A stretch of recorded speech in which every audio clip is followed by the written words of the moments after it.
Odette is a level 2 coach in blind tennis at Metro Blind Sport, which is an organization helping blind and partially sighted people to get into sport. Okay, Alex, try and I know you're trying to get the ball on the first bounce, but sometimes you miss it because it's going too fast. Give yourself a chance. Let it bounce twice before you go and get it. Okay. Play. Blind tennis is not an official sport yet. It is played in Japan, America, Canada and Australia.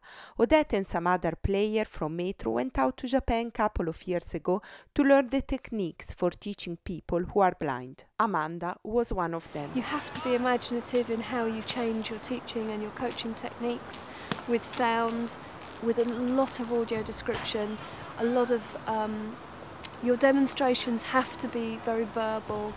You might be demonstrating a serve, but you will have to ask people to touch your body, to touch your arms, to get a feel of what the hand and arm positions are. Okay, good serve. Try bending your knees a little bit. Yeah? As you go to hit. My central vision is quite good. I can see things quite a long way in the distance, but I can't see anything around to the side or around the corners. So I have to listen to the ball until it comes in front of me, but then I can find it, then I can hit it. So I'm the reverse.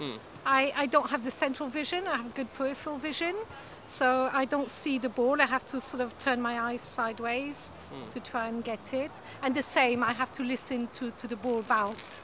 The ball has a sound inside, so when it bounces, you hear it. So the other thing is the ball is made of foam, so if it hits you, because obviously you might not see it and you can't get out of the way, it won't hurt you, or not as much as a regular tennis ball. We play with a 21-inch racket or a junior racket. It gives people with a vision impairment better awareness of the surface of the racket. If it was slightly longer, it'd be more difficult to actually get a clean hit on the ball. Odette is also the development manager at Thomas Pocklington Trust, a charity providing housing, care and support for people with sight loss in the UK. My involvement with Metro is very important. It's very connected with the job I do here at the centre, because it means I can inspire people, other people, to take part in sport. Who were you giving it to? Who were you giving it to? Sarah. For blind people, often it's getting the information. They don't know what kind of sports they can do, and sometimes they say, oh, I'm blind, I can't do anything anymore, and they don't realise there's adaptations, there's special sessions. So it's really important that I know what's out there for people to do.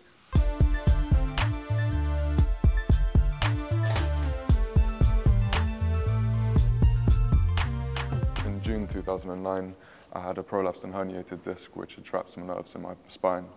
When I went in for surgery, some complications arose, and unfortunately my stomach was paralysed, and I suffered a lot of damage to my nerves, which has forced me to use a wheelchair to mobilise and to get around. I was always told that one of my biggest problems from the doctors is that I was doing too much exercise, I was doing too many things to try and make myself get better. But I completely disagree with everything that they've ever said to me, and I don't think you can ever do enough. If you are stuck in a chair, then you should take every opportunity possible to go out and to try and do some sport and to try and stay happy, because the effect that it has on your life and the effect that it has on your whole attitude is absolutely amazing. And by ignoring the doctors, it was probably the best thing that I've done. Justin started to play wheelchair basketball at the Aspire Centre, which is the first fully integrated centre in Europe for disabled and people who have suffered injuries. The man I got my wheelchair from, he's also the coach of the wheelchair basketball team. They gave me a chair to use, my first chair to use. They've given me my second chair to use. They've given me all the advice that you could ever need if you're starting out in the sport, and they're very supportive. When Jossie first started coming here about 12 months ago, Jocelyn hadn't got a clue how to play wheelchair basketball. He's never seen a wheelchair basketball before. Didn't even have a proper wheelchair. And he didn't even have a proper wheelchair before. But look at him now. He's lost a bit of weight down there. He's put some muscles on the arms, and he trains about 5 or 6 times a week, and he trains really hard. And look, I reckon in about 4 years' time, he'll be ready for the next Olympics. The chair is just the extension of the body. Just because the legs don't work, you adjust and you make the chair do everything that your legs would normally do. And you just feel for the ball. You never look at the ball when you're playing. Everything is just through the touch. And I forget about the pain when I play, and everyone forgets about all of the problems that they're experiencing. And all you focus upon is just the game and the ball, and everything is just an extension of you. One of the most difficult things about being in a wheelchair and participating in sport is the cost of the equipment. The everyday wheelchair, for example, is about £3,000 to £4,000 depending on what one you want. But then for a wheelchair basketball, a basketball wheelchair, it's going to cost around the same amount as your everyday chair, £3,000 to £4,000 for one of the top of the range ones. Some people get it from their family, from friends, people save up a lot from work. If you're under the age of 18, then it's even easier to try and get funding towards the cost of a chair, as they're trying to get more children involved into wheelchair sports and more disabled people to get active. Most people who play wheelchair basketball are paralysed from the waist down.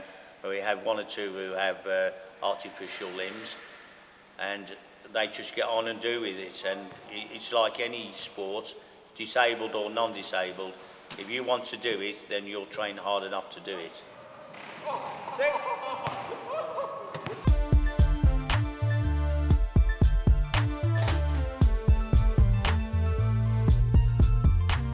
Alex, as a blind tennis player, you mustn't think that you have to be nice to the other players.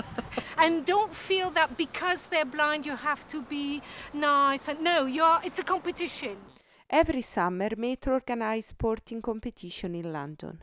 I've been with Metro Blind Sport for about a year now, and it's just been amazing. Really changed my life, definitely. Coming here today, it's a social thing. You get to meet other people with a vision impairment like myself, and it's just a good way to have a bit of exercise and a bit of fun, really. Roy is an ex-Paralympic athlete and the chief of Metro Blind Sport.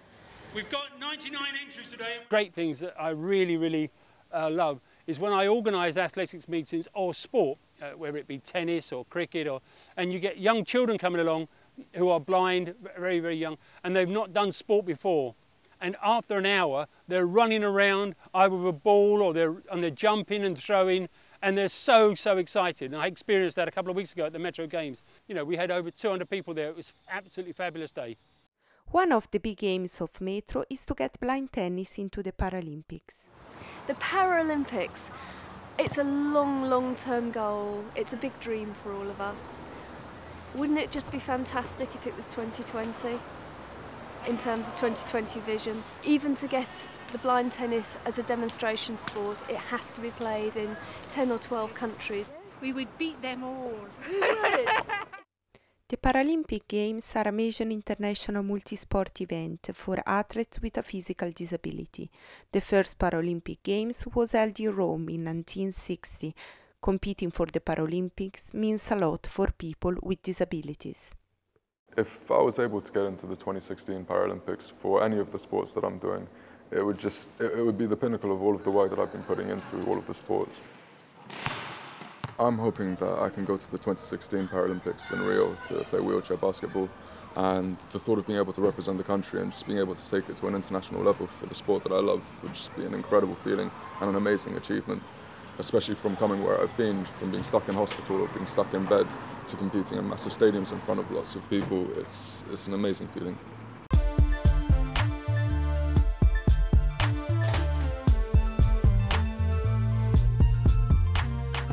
Channel 4 won the rights to cover the London 2012 Paralympics.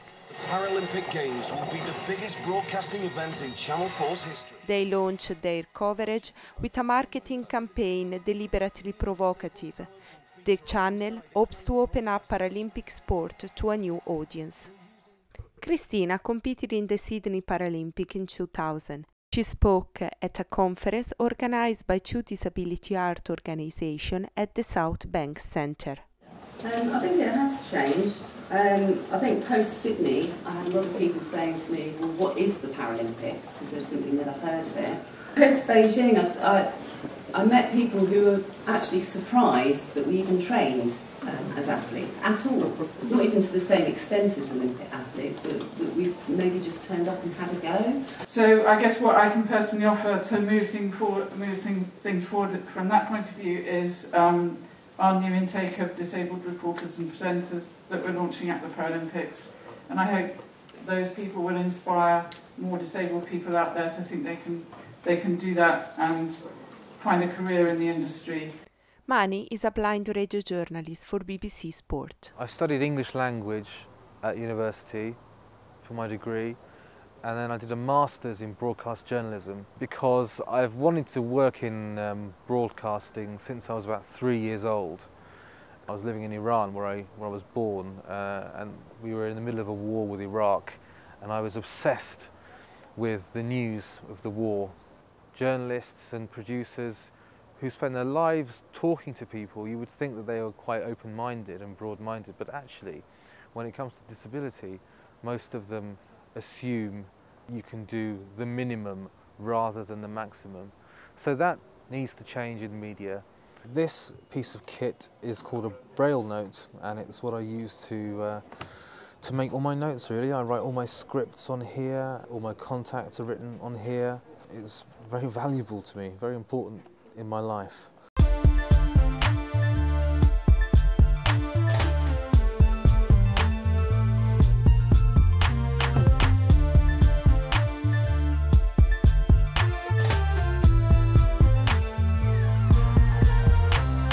For those taking part, it's more than a race.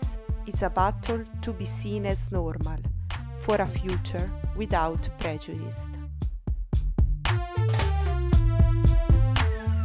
We've got a basketball session on at 4:30. 5:30. Was it 5:30 now? 5:30, yeah, 5:30 till 6:30, isn't it? Oh, good.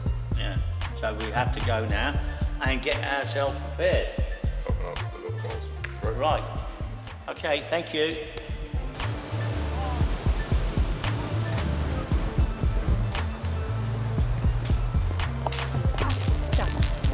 Sorry, cut that one up. No swearing on court. Ready? Play. What's on? You've never.